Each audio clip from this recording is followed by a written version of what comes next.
Article 370 और Congress party जिम्मेवार है।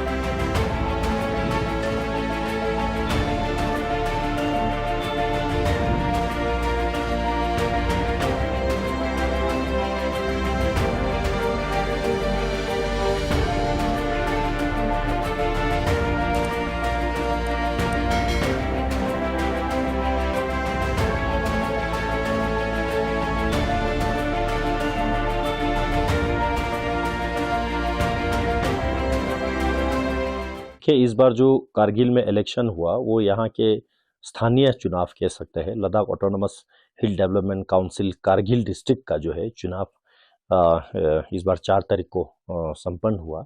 आज 8 तारीख को इसका रिजल्ट भी है। मैं समझता हूँ कि ये हमारे लिए एक बहुत बड़ा अपॉर्चुनिटी आवाम के लिए है कि डेवलपमेंट वर्सेस जो है बाकियों को चुनना। हम जहाँ जहाँ जिस गांव में गया, लोगों से मिला, इंटरेक्ट किया, आउटरीच किया, ऐसे ऐसे जगहों पे गया जहाँ पे बहुत सारे नेता जो है या एनसी का हो, कांग्रेस का हो या जिस पार्टी से भी ताल्लुक रखते हैं, बहुत सारे कम पहुँचते हैं। और जब उनका हुकूमत थे तब तो पहुँचते ही नहीं थे। अब हुकूमत ख़त्म होने के बाद इलेक्शन में वोट मांगने के लिए कल आपने देखा उमर अब्दुल्ला साहब भी वहाँ आया, राहुल गांधी जी आया। जब उनके हुकूमत थे एनसी कांग्रेस का, तो कारगिल के डेवलपमेंट और कारगिल के फ्यूचर को उन्होंने कभी नहीं सोचा। आज बीजेपी के तरफ लोगों का झुकाव बढ़ रहा है, लोगों का रुझान जो है प्रधानमंत्री मोदी जी के तरफ, भारतीय जनता पार्टी के तरफ लोग बढ़ रहा है। तो ये लोग जो है दौड़ के आके कारगिल में जो है अनाप शनाप स्टेटमेंट देके गया। 370 एब्रोगेशन को लेके, लद्दाख को अलग से कश्मीर से यूटी बनाने को लेके यहाँ के लोग बहुत खुश है। वो उसका नतीजा आज के रिजल्ट में आपको देखने को भी मिलेगा।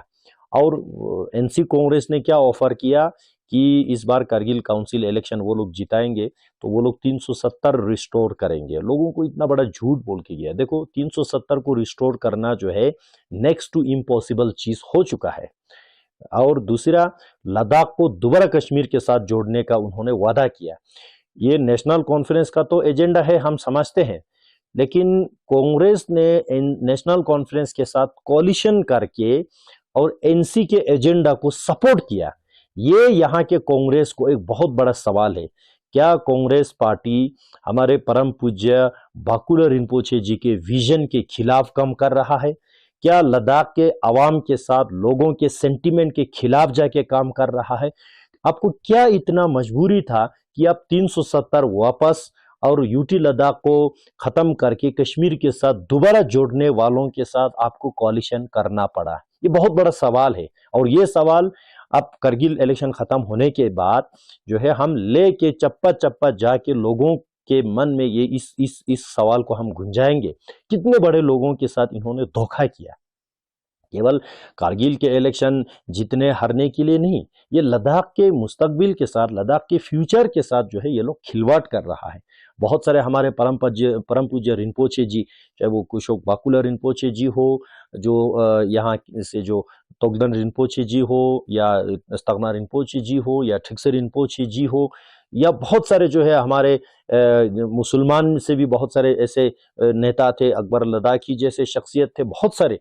सभी लोगों ने एक ही आवाज में कहा कि हमको कश्मीर से अलग होना है, हमको जाति हो रहा है, कश्मीर के साथ डिस्क्रिमिनेट हो रहा है, हमें अलग होना है। अब अलग होने के बाद यही कांग्रेस पार्टी कहते हैं कि भाई एनसी के साथ कोलिशन करो, हमारे सपोर्ट करो, हम 370 को रिस्टोर करेंगे, कश्मीर के साथ वापस जाएंगे। ये क्या ड्रामा फैला रखा है इन्होंने? ये यहाँ के कांग्रेस पार्टी के टेरिटोरियल प्रेसिडेंट रिगजिन जोरा साहब को लोगों को जवाब देना पड़ेगा। ये बहुत बड़े सवाल है। अच्छा, दूसरा आपने पूछा कि नंबर ऑफ सीट्स और नंबर ऑफ वोट्स शेयरिंग के बारे में। देखिए, रिजल्ट बहुत अच्छा आएगा, हमारे फेवर में आएगा। 2018 में हमने चुनाव लड़ा कारगिल में। उस वक्त पूरे कारगिल डिस्ट्रिक्ट में बीजेपी के हक में फेवर में 2588 2588 जो है हमारे फेवर में वोट था। वो रिजल्ट शीट आप देख सकते हैं। अब इस बार जो है वही 2588 से वोट जो है ग्राफ ऊपर होके लगभग हम 10-15 हजार 20 हजार तक हम खींच लेंगे। तो नंबर ऑफ वोट जो है हमारा काफी बढ़ रहा है और ग्राफ एकदम स्काई रॉकेटिंग सीधा वर्टिकल में जा रहा है। तो ये हमारे लिए बहुत बड़ा अचीवमेंट होगा। और 2018 में पूरे करगिल के जो 26 कॉन्स्टिट्यूएंसी में केवल एक ही हम पार्टी के सिंबल पे जीत पाए। बाद में हमने पीडीपी को बीजेपी में मार्च करवाया तो वहां से 2 काउंसलर जो है वो पीडीपी से जीत के आया। हकीकत में बीजेपी को केवल एक ही सीट मिला। इस बार हमने पार्टी मैंडेट से एक से बढ़ के कितना मिल रहा है वो हमने देखना है। और मुझे पूरा उम्मीद है लगभग 6 से 8 या 6 से 5 तक सीट हमें मिलेगा। और रिजल्ट के बाद जो है करगिल वाले भी चाहेंगे कि बीजेपी का काउंसिल वहां पे गठन हो। और इलेक्शन में जो है कैंपेन में तो बहुत सारी बातें कहा जाते हैं। भारतीय जनता पार्टी ने अपने उसूल के बात की कि हम डेवलपमेंट को ऑफर करके हमने लोगों से वोट मांगा। जो डेवलपमेंट मोदी जी जो है गारंटी दे रहा है कि करगिल में हम डेवलपमेंट करने के लिए। एनसी कांग्रेस का जो गारंटी है वो करप्शन की गारंटी है, नेपोटिज्म की गारंटी है, बैकवर्ड रखने की गारंटी है। उन्होंने वो ऑफर किया है। अब उनके पास डेवलपमेंट की बात करने के लिए नहीं था तो उन्होंने 1-2 आलिम को पकड़ के अनाप शनाप से स्टेटमेंट करवाया। उन्होंने पूरा इस्लाम को भिस्ती करने का कोशिश किया। उन्होंने पता नहीं क्या क्या वो लोग उनके जबान चलाते थे, क्या क्या तकरीर वो लोग कर रहे थे। मुझे तो खुद अजीब सा लगा कि इस तरह की बातें तो नहीं करना चाहिए। इसलिए भारतीय जनता पार्टी के जो सच्चाई को लोग पहचानते हैं, लोगों के झुकाव, लोगों के रुझान जो है भारतीय जनता पार्टी के हक में है।